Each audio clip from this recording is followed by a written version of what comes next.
Nigeria lacks funding to urgently finance its energy transition and climate action agenda due to debt distress in the country, which affects many low and middle income countries. The president, who is being represented by the Minister of Environment Mohammed Abdulahi, said this at a high-level segment of the 27th edition of the United Nations Climate Change Conference in Egypt.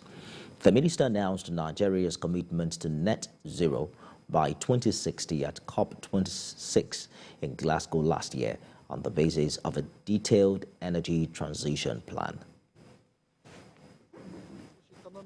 We have made significant progress in creating the enabling policies and incentives to advance a short list of priority projects, including renewable solar independent power plant, modernization opportunities, to name a few. We are hopeful that investors and the global community will recognize the immense investment opportunities and potential for support. The Industrial Training Fund in Kaduna has started the screening exercise for about 15,000 applicants who were shortlisted for the pilot phase of Project T-Max in the state. The authorities say at least 121,000 people registered in Kaduna, the highest in the country, but only 15,000 were shortlisted for screening after an initial selection exercise. Project T-Max is a technical and vocational educational training program, an intervention of the federal government aimed at lifting at least 100 million Nigerians out of poverty by the year 2030. Over 121,000 people applied. But because the application is done randomly with people that are over age, others are workers, others, so under screening, we are able to stream it down to 15,000. After the screening, the candidates, the learners, they are struggling for 2,000 slots. They are going to go into intensive hands-on, minds-on, heart-on program for 3 months in the center. In this process, 3 things are achieved. 1, you are providing job for people. 2, you are pumping money into the hands of the training centers because we are taking care of the training centers. 3, you are going to make people become reliable and... Kogi State has won the World Bank's Awards of Excellence in 3 categories, which include fiscal transparency and accountability, debt sustainability, and domestic revenue mobilization.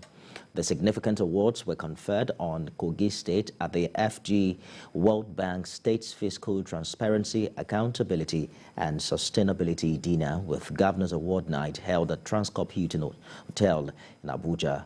A statement moments ago signed by the Kogi State Commissioner for Information and Communications, Kingsley Fanwo, said the objective of the World Bank's State Fiscal Transparency, Accountability and Sustainability Program is to promote focus and attention of Nigerian states towards the improvement of their PFM systems, processes and institutions.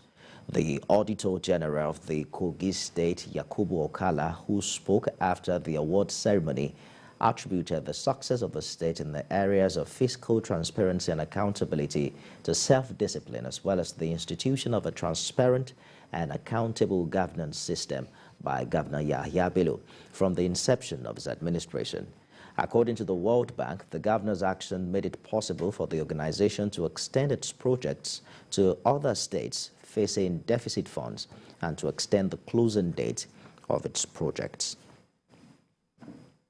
Agricultural stakeholders in Osun have appealed for active youth participation in farming, especially cocoa production.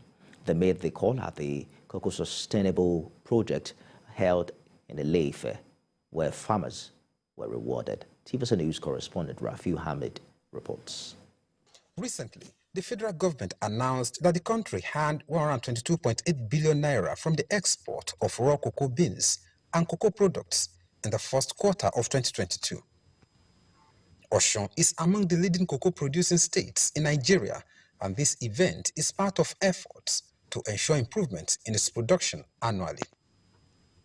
These cocoa farmers are being presented with checks to serve as an encouragement for them. I know they have about 1,000 plus farmers, so and I know many of them will be involved in the collection of the sustainability differential, especially those who are able to deliver their cocoa to the organization. So it is based on the cocoa sold to the company, and that is how it's based. So for all of Obadiah Yogunwusi recently donated 1 million cocoa seedlings to farmers to encourage mass production and increase their yields. The group promised to do more to encourage the farmers. Where we are trying to help replace old trees, this invariably ensures that the farmer gets to have more yield, faster, with a faster maturity rate. So as opposed to waiting 3 to 5 years before the tree starts to fruit, these new seedlings take roughly between 18 months to 2 years, and then they can begin to reap the fruits of their labor.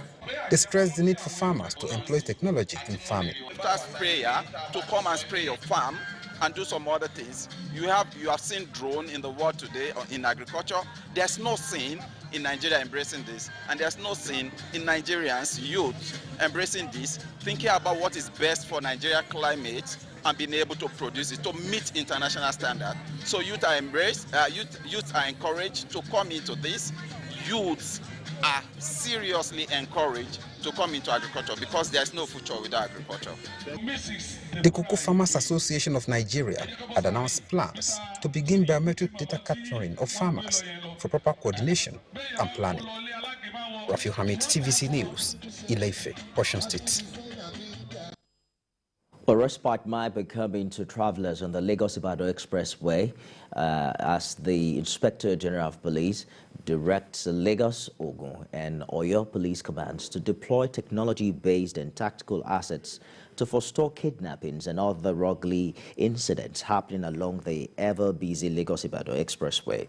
The IGP also ordered an immediate restructuring of the security architecture on the road to provide adequate deployment of officers and assets to ensure the protection of lives and property along the expressway. The statement said the IGP similarly emphasized that the police leadership is sensitive to the plight of motorists on the road and therefore pledged adequate technology-based and tactical operational support for the three commands.